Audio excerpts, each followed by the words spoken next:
শুধু রাজধানীর মানুষ নয়, সারা দেশের মানুষ বিভিন্ন বিনোদন কেন্দ্রে ঈদের আনন্দ উপভোগ করছেন, এই ঈদের ছুটি কাটাচ্ছেন।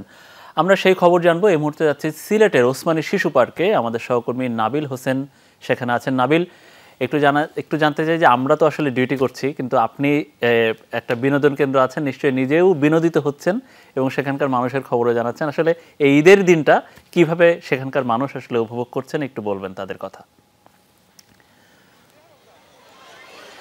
মনির, বলা হয়ে থাকে আসলে ঈদের যে মূল আনন্দ সেটা কিন্তু শিশুদেরই, এবং শিশু কিশোরদের যে আনন্দ সেটাই আসলে ঈদের মূল আনন্দ, এবং সেটি দেখা যায় সিলেটের বা বিভিন্ন জায়গার যে বিনোদন কেন্দ্রগুলো। আমরা এই মুহূর্তে আছি সিলেট উসমানী যে বিনোদন কেন্দ্র শিশু পার্ক, সেখানে আছি। নিশ্চয়ই দেখতে পাচ্ছেন যে অসংখ্য শিশু কিশোর এখানে কিন্তু তারা জমায়েত হয়েছে। বিভিন্ন ধরনের যে রাইডগুলো আছে সেই রাইডগুলো তারা কিন্তু এনজয় করছে, এবং তাদের যে অভিভাবক যারা আছেন তারা এখানে নিয়ে এসেছেন ঈদের দিন, যেহেতু আসলে ঈদের ছুটিতে যাতে শিশুদের কিশোরদের নিজেদের মতো করে একটু সময় দেয়া যায়, সেই চেষ্টাটুকুর কারণেই আসলে এই যে বিনোদন কেন্দ্রগুলো, এই শিশু পার্কগুলো আসলে শিশুদের পদচারণায় জমে উঠেছে। আমরা দেখেছি যে আসলে যেহেতু দিন দিন আসলে বিনোদন কেন্দ্র কিংবা শিশু পার্কের আসলে জায়গাগুলো কমে যাচ্ছে, যার কারণে যে কয়েকটি বিনোদন কেন্দ্র বা শিশু পার্ক আসলে সিলেটে রয়েছে সেগুলোতে কিন্তু আজকে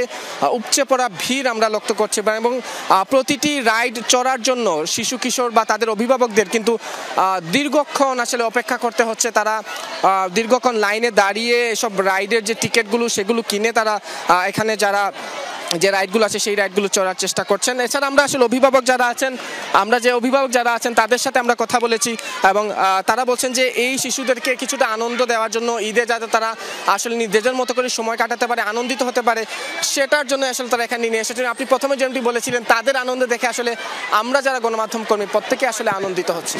মনির, জি অবশ্যই নাবিল, আপনাকে ঈদের শুভেচ্ছা, ঈদ মোবারক, ধন্যবাদ আপনাকে।